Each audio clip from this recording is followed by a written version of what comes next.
AITA for not giving my parents money after they abandoned me for false rumors? Hey Reddit. I'm in a situation that's been weighing on me heavily, and I could really use some outside perspectives on whether I'm being too harsh or if I'm justified in my actions. This is going to be a long post, so bear with me. I want to give you the full picture. When I was 15, my life took a nosedive in ways I couldn't have anticipated. My older brother, Michael, and I used to be close. We were only a year apart, and growing up in a small town, we didn't have many other people to hang out with. Michael was the charismatic one, the kind of guy who could charm teachers into letting him off easy and make friends effortlessly. I was more quiet, focused on my studies, and always had my nose in a book. Despite our differences, I admired him, and we had a decent relationship, or so I thought. But something changed when we hit high school. Michael started running with a different crowd, people who were more rebellious, into skipping class and drinking on the weekends. He got into trouble a few times, nothing too serious, but enough to cause tension at home. My parents, Susan and Robert, didn't know how to deal with him. They were struggling financially, and my dad, especially, was stressed out. He ran his own small construction business, but the economy was tough, and jobs were hard to come by. My mom worked as a secretary at a local doctor's office, but it wasn't enough to cover all the bills. As Michael's behavior worsened, my parents seemed to crack down on me even harder. I was always the good kid, and they expected me to keep my head down and not cause any trouble. For a while, things stayed tense but manageable. Then, out of nowhere, Michael started spreading rumors about me. At first, it was small stuff, stupid lies like I'd cheated on a test or skipped school. But soon, the lies escalated. He told people I'd been stealing from neighbors, vandalizing property, and even shoplifting from local stores. I was blindsided. I had no idea why he was doing it, and whenever I confronted him, he just shrugged it off or laughed. Looking back, I think he was jealous, or maybe he just wanted to deflect attention away from his own behavior. But at the time, I was terrified. In a small town, rumors spread fast, and people started looking at me differently. I was a quiet kid, but I wasn't a troublemaker. Still, the damage was done. My parents, who were already stressed and exhausted, believed the rumors without even asking me for my side of the story. It felt like they were waiting for an excuse to cut ties with me. The tipping point came one evening after dinner when my father, his face red and tense, told me they couldn't afford to deal with this anymore. "We've got enough going on without your mess.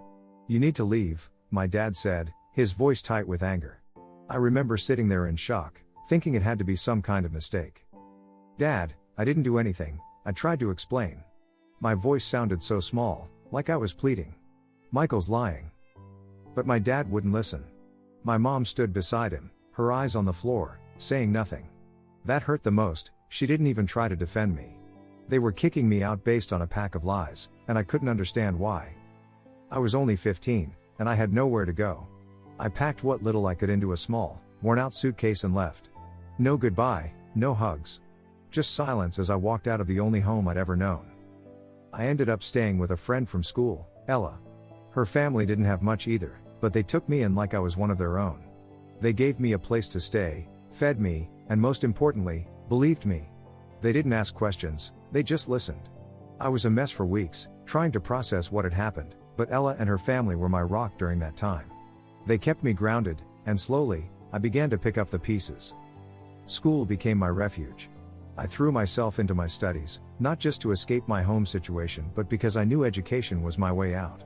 I had always been passionate about science and engineering, and I doubled down on my efforts. Every spare moment was spent studying, and I managed to keep my grades up despite everything. Eventually, I graduated with honors and earned a scholarship to a top-tier engineering school. I remember the day I got my acceptance letter. Ella's family threw me a little party, complete with a homemade cake and balloons. It was bittersweet, though.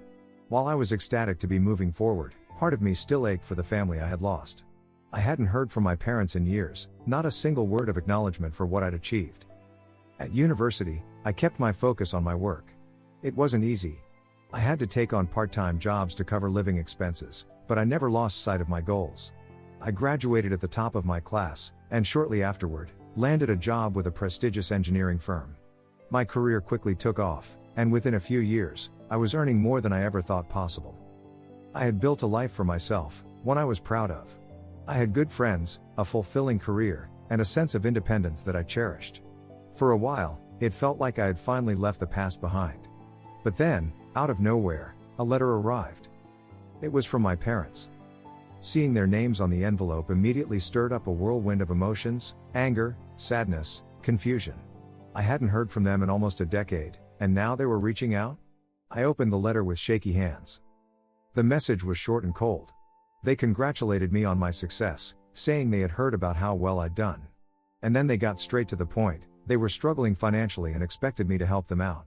They framed it as though I owed them for the sacrifices they'd made in the past, and now it was my turn to step up. I couldn't believe it. They hadn't spoken to me in years, and their first contact wasn't to apologize or ask how I was, it was to demand money. They didn't mention Michael or the rumors. There was no acknowledgement of what they had done to me. Just a request, no, an expectation, that I would give them financial support now that I was successful. I sat with the letter for days, trying to process everything. Part of me wanted to tear it up and never speak to them again. But another part of me, the part that still craved closure, needed to respond. After a lot of thought, I wrote back. My letter was polite but firm. Dear Mom and Dad, I received your letter and have given it considerable thought. While I understand that you are facing financial difficulties, I need to address something that has been left unsaid for too long. When I needed support, you abandoned me. You believed rumors and lies without giving me a chance to defend myself, and you cast me aside. I rebuilt my life on my own, without any help from you. My success is a result of my own hard work and determination. I will not be able to offer financial support, as I do not believe it is owed under these circumstances. Sincerely, James. Sending the letter felt like I was finally closing a door on that chapter of my life. I needed to protect the life I had built and the boundaries I had set. But as time passed, doubt crept in. I started to wonder if I had been too harsh. Should I have offered some help despite what they did? After all, they were still my parents. And yes, they had wronged me, but what if they truly were struggling? Could I live with myself knowing I had left them in the lurch? Months passed, and I tried to push the situation out of my mind. But it wasn't that easy. During a business trip, I ran into an old friend from my hometown. We hadn't seen each other in years, and as we caught up, the conversation inevitably turned to my family. My friend told me that Michael had run into serious trouble.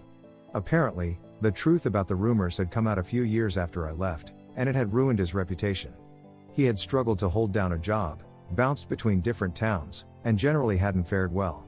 As for my parents, they had faced a series of financial setbacks, and things weren't looking good for them. Hearing this stirred up a lot of old emotions. On the one hand, I felt validated, Michael's lies had finally been exposed. But on the other hand, I couldn't help but feel a small pang of guilt about my parents. I wrestled with these feelings for a long time. Part of me still felt anger and resentment toward them. But another part of me, the part that had grown and healed over the years, felt like I needed to take the high road. Not for their sake, but for mine. In the end, I made a decision. I sent them a small sum of money, not out of obligation, but as a gesture of goodwill. I wasn't interested in rekindling a relationship with them, but I didn't want to carry the bitterness with me any longer. Along with the money, I hope this helps in some way.